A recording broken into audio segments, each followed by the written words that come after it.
সে যে মুসলিম তার যে দায়িত্ব কর্তব্য আছে, আল্লাহ পাক যে তাকে সৃষ্টি করেছেন তার ইবাদত করার জন্য এবং আল্লাহর জমিনে দিনটার প্রচার প্রসার ঘটানোর জন্য, তার কোনো ফিকির আছে? একটা পর্দার সামনে দাঁড়িয়ে সে আধা ঘন্টা 1 ঘন্টা 1.5 ঘন্টা সময় নষ্ট করে ফেলে, তার ফিজিক্যাল কোনো উপকারও কিন্তু নাই। আছে কি অবস্থা, মানে মিডিয়া কি প্রমোটটা করতেছে? মেয়েদেরকে ফেসবুকে ঢুকলে মেয়েদেরকে দেখবেন মেসি মেসি বলে পাগল হয়ে বলছে আর্জেন্টিনার পতাকা গায়ে দিয়ে যে আপনি মেসিকে পেলে কি করতেন? এক মেয়ে বলছে আমি কিস করতাম। তোর জামাই হয়তো, হ্যাঁ ওর জামাই না, তাহলে মানে কি শেখাচ্ছি আমরা মানুষকে?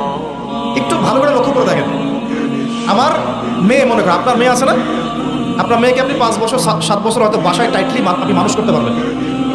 অসংখ্য ছোট ছোট মেয়ে বাচ্চা এখন বাইরে বের হয়ে ধর্ষণের শিকার হচ্ছে না? কোন সমাজে আপনি আপনার সন্তানকে রেখে যাচ্ছেন চিন্তা করবেন না একটু? আমরা একা একা যদি ভালো মানুষও হতে চাই পারবো না তো।